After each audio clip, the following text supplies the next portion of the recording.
اللهم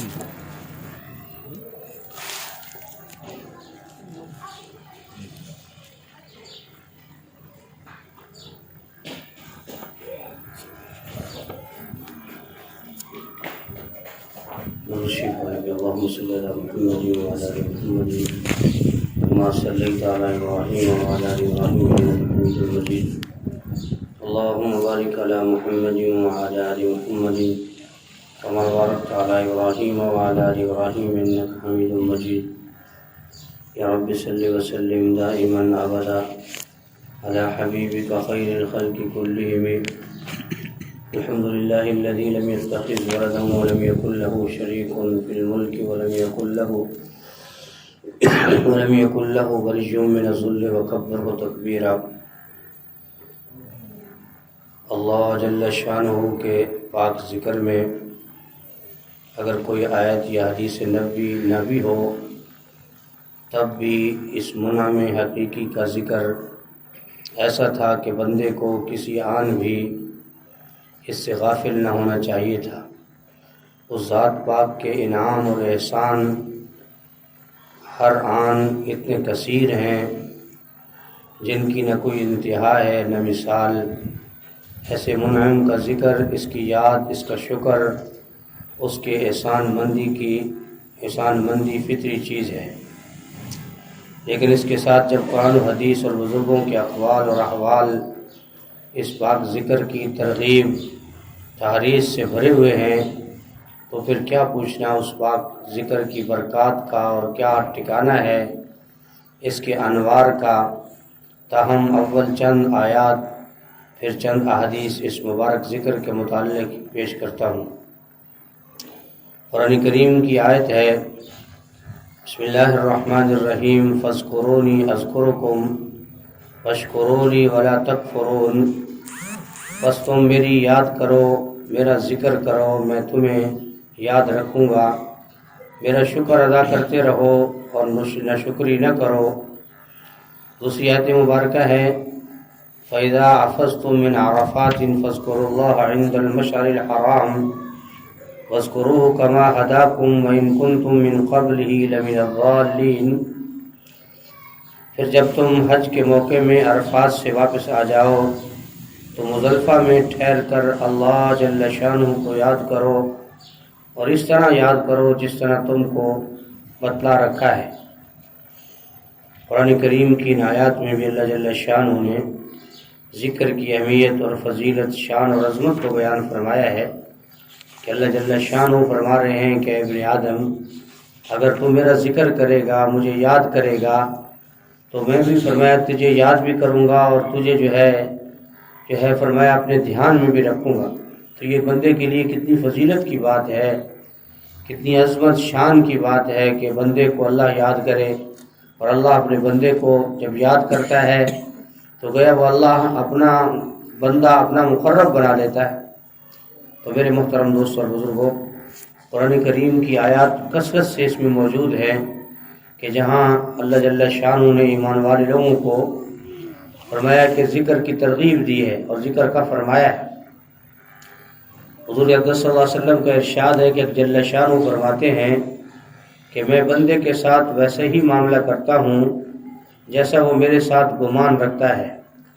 جب وہ مجھے یاد کرتا ہے تو میں اس کے ساتھ ہوتا ہوں، پس اگر وہ مجھے اپنے دل میں یاد کرتا ہے تو میں بھی اس کو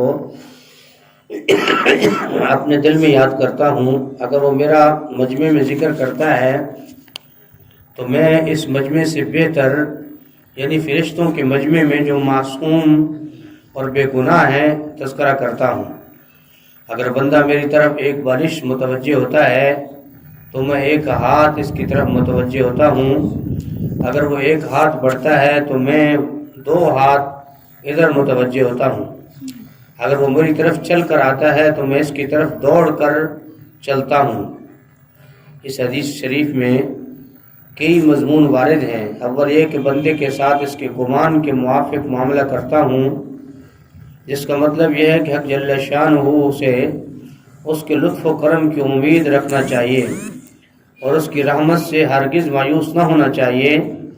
یقیناً ہم لوگ گنہگار ہیں، سراپا گناہ اپنی حرکتوں اور گناہوں کی سزا اور بدلے کا یقین ہے، لیکن اللہ جل شانہ کی رحمت سے مایوس بھی نہ ہونا چاہیے۔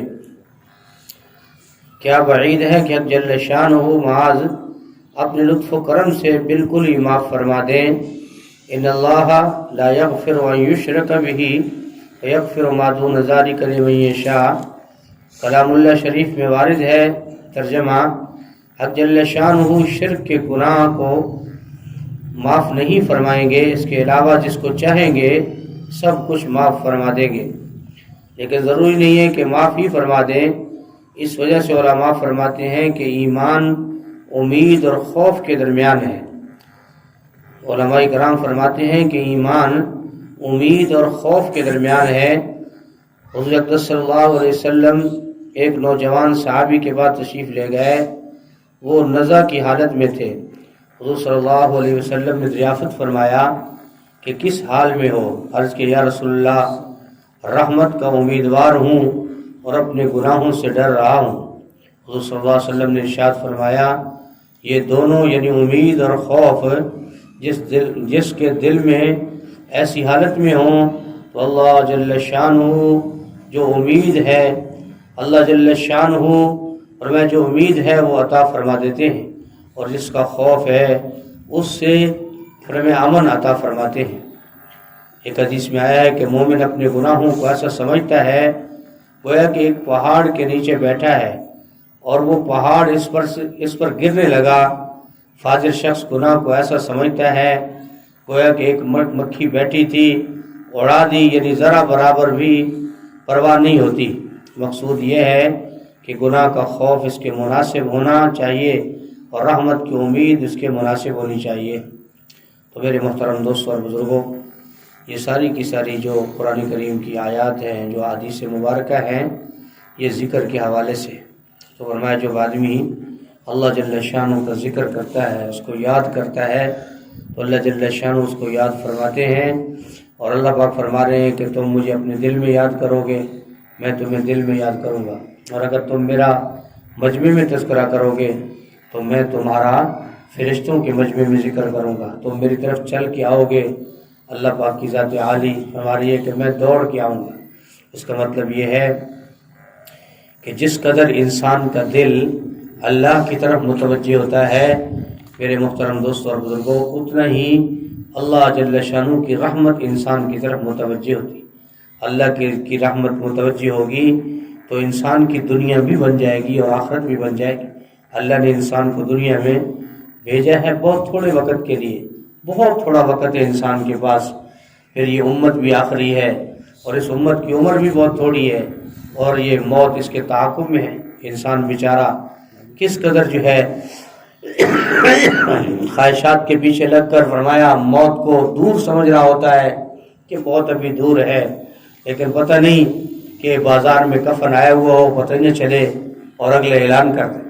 جو میرے محترم دوستوں اور بزرگوں، انسان کو اللہ جل شانہ کی ذات عالی سے محبت کرنی چاہیے، اس کی یاد، اس کا ذکر اور اس کے ذکر میں بیٹھنا، یہ جو حدیث کے اندر فضائل ہیں تسبیحات کے، اس کو مد نظر رکھیں۔ اور فرمایا ہمارے یہاں جو مجلس ہے، اس مجلس کو ہم غنیمت جانیں۔ فرمایا کہ اللہ کے ذکر کے لیے بیٹھنا، اللہ کو یاد کرنا بغیر کسی غرض کے، اللہ پاک اس کی پوری قیمت عطا فرمائیں گے انسان کو۔ لیکن آخرت، انسان میں مرنا تو ہے ہی ہے اور دنیا سے کچھ بھی ساتھ نہیں لے کے جانا، اور موت کے بعد جو زندگی ہے مسلمان کا ایمان ہے اور مسلمان کا یہ عقیدہ ہے کہ میرے اللہ کے سامنے میری پیشی ہے، اللہ سے میری ملاقات ہے، اور اس ملاقات میں اللہ جل شانہ نے مجھ سے سوال و جواب کر رہے ہیں۔ لیکن اللہ کریم ہے، بادشاہ ہے، حاکم الحاکمین ہے، وہ کسی سے نہ پوچھے اس سے کون پوچھنے والا ہے، اور وہ کسی سے حساب لے تو اس سے کوئی جو ہے روکنے والا نہیں۔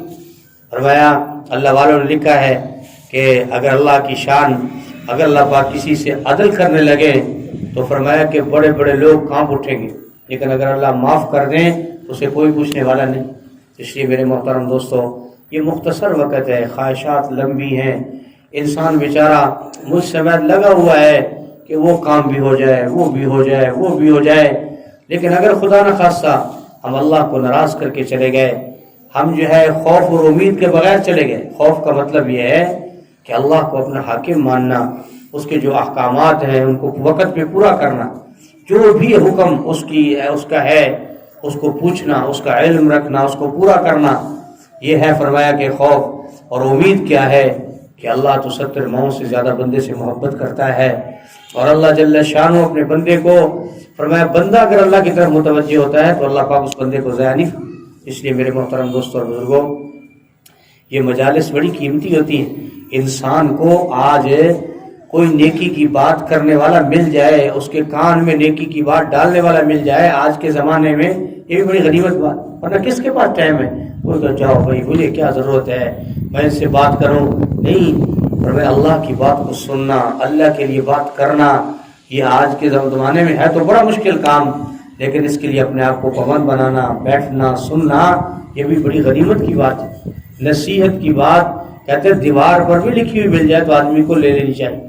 تو میرے محترم دوستوں اور بزرگوں، یہ جو ہماری مجلس سے ذکر ہے، اس کو ہم جو ہے اہل محلہ کے لیے یہ اللہ کی رحمت ہے، کوئی ہمارا یہاں کوئی غرض نہیں، کوئی مقصد، صرف اللہ کو راضی کرنا مقصد ہے، اللہ جل شانہ راضی ہو جائے، ہمارے ذکر ورد سے ہمارا دل نور سے بھر جائے، ہفتہ بھر اللہ ہمیں گناہوں سے محفوظ رکھیں، اپنی رضا والے کام کرنے کی اللہ توفیق دے۔ اگر ہم سننا اور کہنا سننا چھوڑ دیں گے تو آہستہ آہستہ انسان بیچارہ جہالت کی طرف چلا جاتا ہے، اس کو پتہ ہی نہیں ہوتا کہ میرا معاملہ کیا ہے۔ اس لیے فرمایا بھائی ذکر جو ہے اس کو کرنا چاہیے۔ یہ تو ہم صبح نماز پڑھتے ہیں، آپ دیکھو یہاں چڑیاں بیٹھتی ہیں، کتنا اللہ کا ذکر کر رہی ہوتی ہیں، ہم سے تو وہ بھی پہلے اٹھ کر چین چین شروع کر دیتی ہیں، اس سے پہلے کوا اٹھتا ہے، کوا اس سے پہلے ذکر کرتا ہے۔